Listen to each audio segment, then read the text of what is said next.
के बस्तर इलाके में नक्सली हर साल 28 जुलाई से 3 अगस्त तक शहीदी सप्ताह मनाते हैं। बस्तर के कई गांवों में सभा का आयोजन करके किसी कारण से मारे गए नक्सलियों को याद किया जाता है। अब तक यह आयोजन छोटे स्तर पर ही कुछ ही जगहों पर हुआ करता था, लेकिन इस साल 2 राज्यों के टॉप लीडर्स ने अपने इस आयोजन के लिए दक्षिण बस्तर का एक गांव चुना और हजारों ग्रामीणों के साथ आधुनिक हथियारों से लैस माओवादियों ने शहीदी सप्ताह मनाया।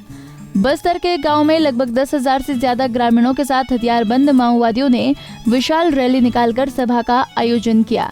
नक्सलियों के इस आयोजनों में छत्तीसगढ़ और तेलंगाना, इन दोनों राज्यों के माओवाद संगठन के टॉप लीडर्स के भी शामिल होने की खबर है। नक्सली साथियों की याद में माओवादियों ने 64 फीट ऊंचा शहीद स्मारक भी बनाया है। कहा जा रहा है कि करीब 12 से 15 सालों के बाद बस्तर में इतना बड़ा आयोजन किया है, जिसमें नक्सलियों की चेतना नाट्य मंडली ने नाच गाना करते हुए रैली निकाली। बीच जंगल में ये रैली करीब 8 से 10 किलोमीटर की थी। चेतना नाट्य मंडली ने क्रांति गीत भी गाया।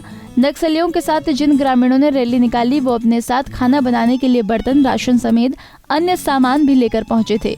लगभग 10 घंटे तक नक्सलियों का ये आयोजन चलता रहा, जबकि छत्तीसगढ़ सरकार लगातार ये दावा कर रही है कि बस्तर में नक्सली बैकफुट पर है। लेकिन जिस तरह से माओवादियों ने बस्तर में ही ये बड़ा आयोजन किया है और जो तस्वीरें सामने आई हैं, ये कुछ और ही बयां कर रही हैं।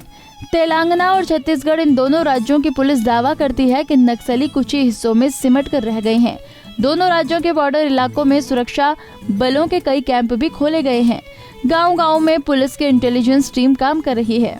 आधुनिक हथियारों से लैस लीडर समेत सैकड़ों नक्सली आखिर कैसे इतनी आसानी से राज्य की सीमा पार कर आए हैं, ये सवाल अब उठ रहा है। ये सवाल उठ ही रहा है तो इसका जवाब भी आना चाहिए। मामले में हमने सत्तापक्ष कांग्रेस के मीडिया विभाग के प्रमुख सुशील आनंद शुक्ला से जवाब तलब किया। सवाल के जवाब में सुशील आनंद शुक्ला अभी भी कह रहे हैं कि बस्तर में नक्सलवाद खत्म होने की कगार पर है। देखिए, बस्तर में माओवाद लगभग मृत अवस्था में पहुंच चुका है। हमारी सरकार बनने के बाद मुख्यमंत्री श्री भूपेश बघेल ने विश्वास, विकास, सुरक्षा का मूल मंत्र दिया और उस पर काम किया गया। वहाँ के लोगों का भरोसा जीतने का काम किया गया, जिसके कारण नक्सलवादी बैक फुट पे गए हैं। और ये कहीं पे इस प्रकार की कोई घटनाएं सामने आएगी तो वहाँ पे पुलिस प्रभावी कार्रवाई करेगी। और अब बस्तर की जनता का, बस्तर संभाग की जनता का भरोसा नक्सली पूरी तरीके से खो चुके हैं। और बस्तर में शांति बहाली की प्रक्रिया बहुत ही तीव्र गति से चालू है। प्रतिवर्ष प्रतिबंधित एवं गैर कानूनी सीपी माओवादी संगठन द्वारा 27 जुलाई से लेकर 3 अगस्त तक शहीदी सप्ताह नाम पर कार्यक्रम आयोजित करके विगत वर्षों में उनके साथी जो माओवादी अलग अलग मुठभेड़ में जो मारा जाता है उनके प्रति श्रद्धांजलि देने के लिए प्रयास की जाती है।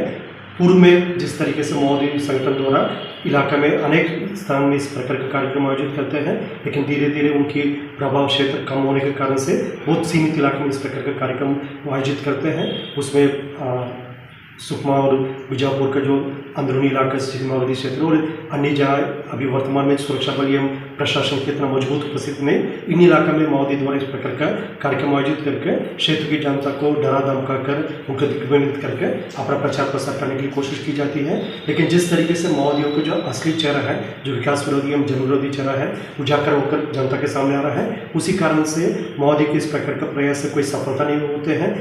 आने वाला बहुत जल्दी माओवादी संगठन का खात्मा होना निश्चित है। अब सवाल फिर वही कि आखिर कार्रवाई कब तक, क्योंकि सुकमा जैसे घोर नक्सल इलाके की पुलिस कह रही है कि शहीदी सप्ताह में नक्सलियों द्वारा बंदूक की नोक पर इलाके के बच्चों को इकट्ठा किया गया होगा, लेकिन जनसभा जैसी कोई बात नहीं है। सुकमा जिले के अतिरिक्त पुलिस अधीक्षक किरण चौहान के इस बयान के बाद सवाल फिर वही है कि क्या बंदूक की नोक पर हजारों ग्रामीणों को इकट्ठा किया जा सकता है? अगर हाँ, तो ग्रामीणों का नाच गाना करते ये तस्वीरें क्या झूठी हैं? पंजाब केसरी टीवी के लिए जगदलपुर से सुमित सेंगर की रिपोर्ट। हमसे जुड़े रहने के लिए हमारे YouTube चैनल को सब्सक्राइब करें और नई वीडियो की नोटिफिकेशन के लिए बेल आइकॉन को दबाएं। अगर आप ये वीडियो Facebook पर देख रहे हैं तो लाइक जरूर करें और ज्यादा से ज्यादा शेयर करें। धन्यवाद।